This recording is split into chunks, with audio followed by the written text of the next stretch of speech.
Et il faut qu'on respecte un peu le timing pour ne pas trop dépasser et empiéter sur les saisons suivantes.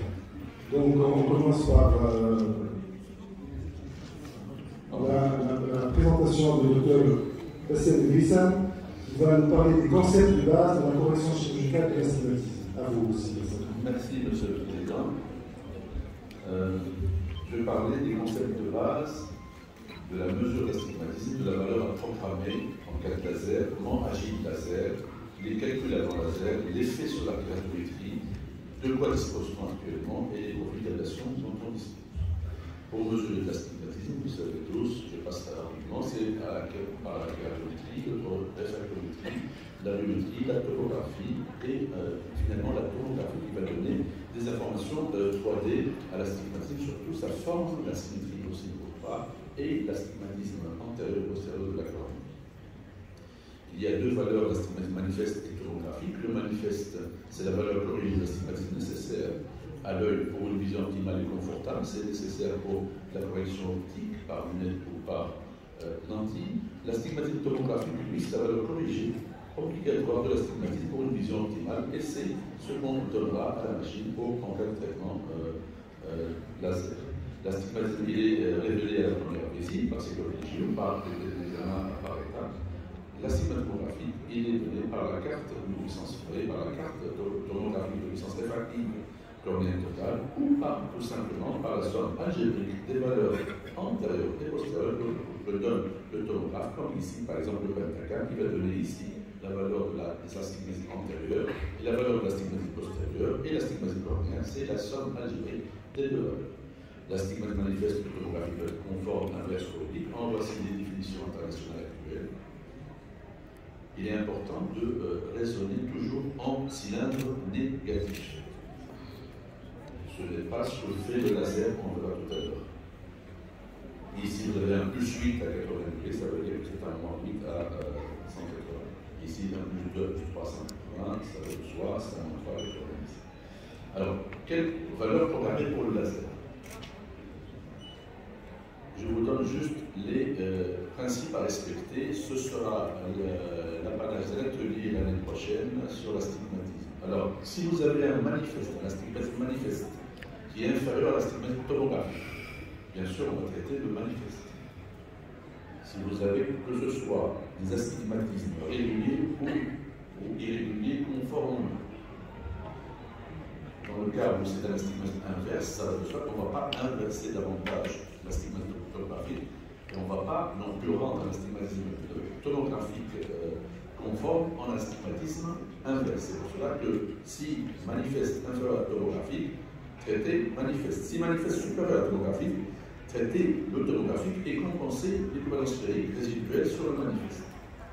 Si le manifeste est supérieur à tomographique, les deux sens inverses, il faut traiter dans ce cas le manifeste et convertir le tomographique en vidéo, en conforme, sans dépasser pour cela une dioptrie.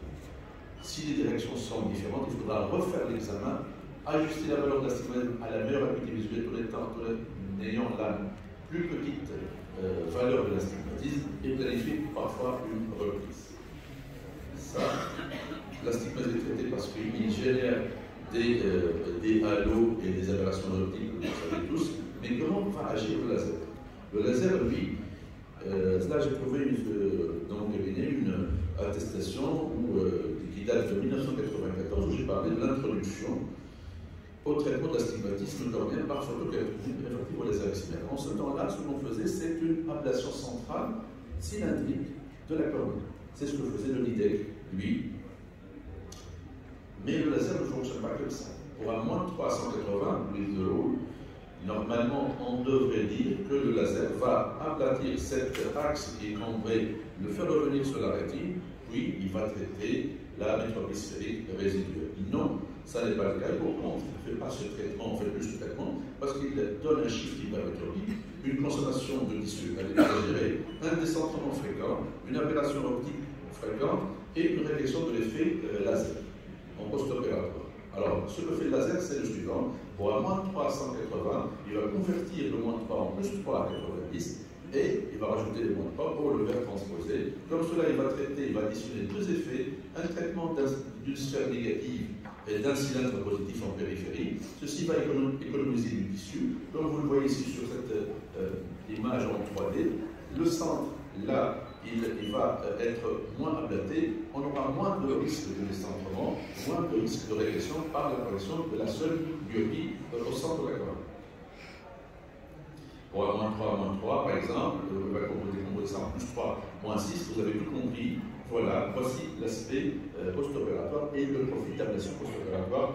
Dans ce cas, c'est un effet d'économie de tissu et pour éviter le décentrement. En passant, je vous fais remarquer qu'en cas d'hypermétropie, il n'y a pas d'ablation centrale. Au centre, le laser ne fonctionne pas, il fonctionne en périphérie. +3, +3, +3 en sphère, +3 en cylindre, et la somme, elle est là. Et au centre, il n'y a pas d'ablation. Alors ça a un impact sur les calculs post-laser, puisque de façon empirique, on va dire qu'on va traiter 7 mm et chaque dioptrie sur 7 mm va creuser 17 microns. Par exemple, un -3 va creuser 51 microns au centre.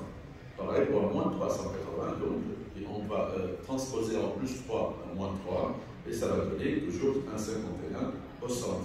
Pour un astigmatisme, par exemple, de -2 associé à une myopie de -2, on va transposer en +2 en astigmatisme, donc pas de laser au centre, mais -4 au centre, et donc il va creuser au centre. Ça va avoir un impact sur le calcul du pourcent de tissu altéré, surtout dans les cas de forte amétropie associée à l'astigmatisme.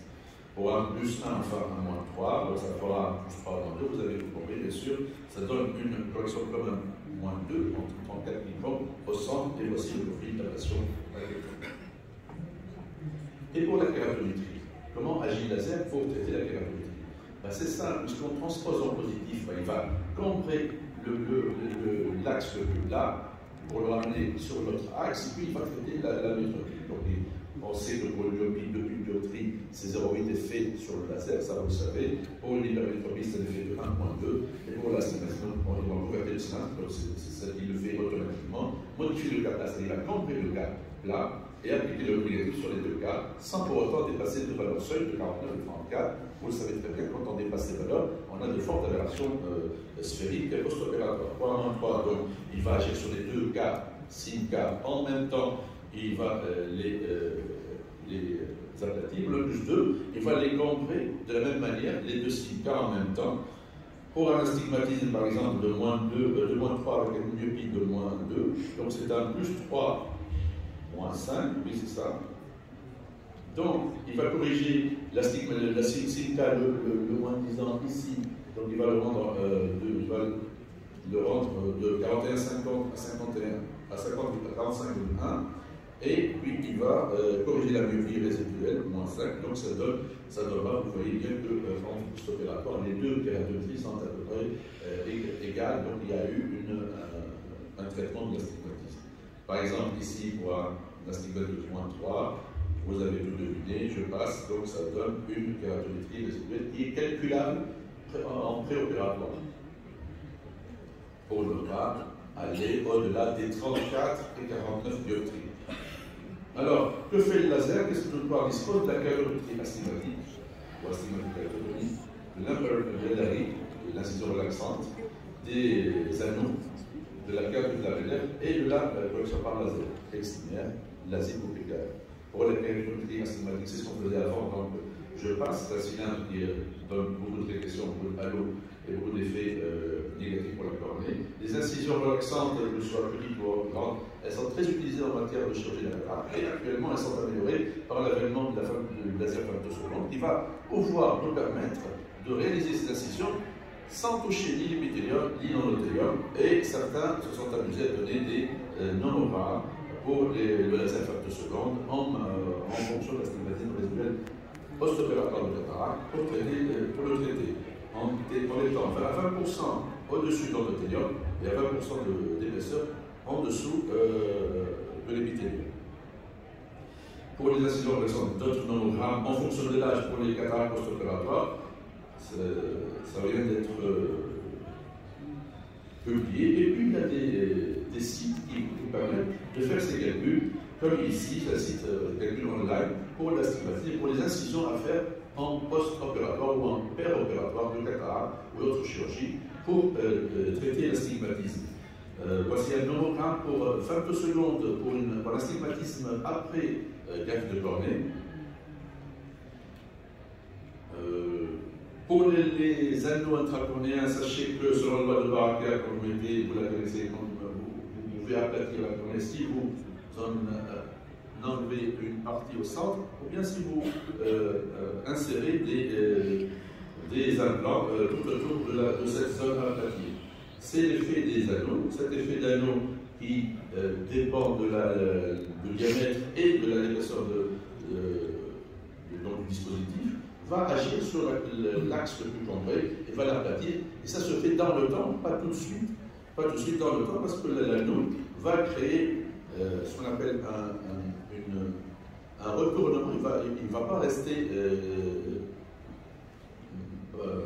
parallèle à l'endothélium, mais il va tourner un petit peu.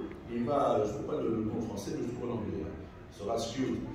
Il se tourne et ça donne cet effet sur la cornée. Il va diminuer l'astigmatisme. Pour la kératoplastie lamellaire antérieure, il y a différentes formes, soit qu'elle soit semi-lunaire, en croissant ou annulaire, va aussi pouvoir traiter certains gros astigmatismes post-opératoires, même dans certains cas de greffe de cornée. Quant au laser excimaire, préférez plutôt les traitements de surface qui génèrent moins d'aberrations sphériques pour traiter l'astigmatisme. Je termine. Voici ce que vous donne la machine quand vous allez la programmer. Vous pouvez tout y mettre et va même vous donner un profil d'ablation post-opératoire. Vous pouvez apprécier et vous pouvez prédire avant de réaliser l'acte. Vous mettez ce que vous voulez, les données, vous avez un profil qui est déjà dessiné devant vous pour l'astigmatisme à traiter. Ces profils d'ablation, vous le savez tous, je vais passer rapidement, sont en nombre de cartes. Vous avez le Wavefront Optimizer, le Wavefront Guide, le Topo Guide et Custom View. Je ne vais pas vous montrer ces vidéos, vous les connaissez tous, mais juste pour vous donner comment choisir parmi ces différents profils d'ablation. Vous avez ici un petit schéma. Si vous faites votre réfraction avec l'acuité visuelle, la tomographie et la vision, si tout ça c'est bon, vous allez faire une analyse de vos examens complémentaires. Si vous n'avez pas d'irrégularité ou de symptômes visuels mésopiques ou d'acuité visuelle ABC, vous allez choisir ici de faire soit l'Optimize, soit le Custom View. Le Custom View est utilisé quand vous allez programmer un plasmidésine. Mais si votre évaluation va donner des cornées irrégulières, vous évaluez vos aberrations optiques, si elles sont reproductibles et valides, là, vous allez faire du Wavefront Guide. Mais si elles ne sont pas valides ou elles ne sont pas reproductibles, vous faites ce qu'on appelle une topo. Voilà en deux mots ce qu'on peut faire. Donc, il faudra toujours, en fin de ce topo, vous rappeler qu'il faut toujours se munir d'un dispositif qui traite l'astigmatisme qui présente un eye tracking très puissant. Il faut toujours noter l'astigmatisme en préopératoire sur la lampe avant et il faut toujours prendre du temps pour analyser les données dont vous disposez. Je vous remercie. Merci Dr. pour cette présentation très exhaustive qui nous a déjà fait un rappel sur la plupart des présentations qui vont venir. Et maintenant, nous allons le lien avec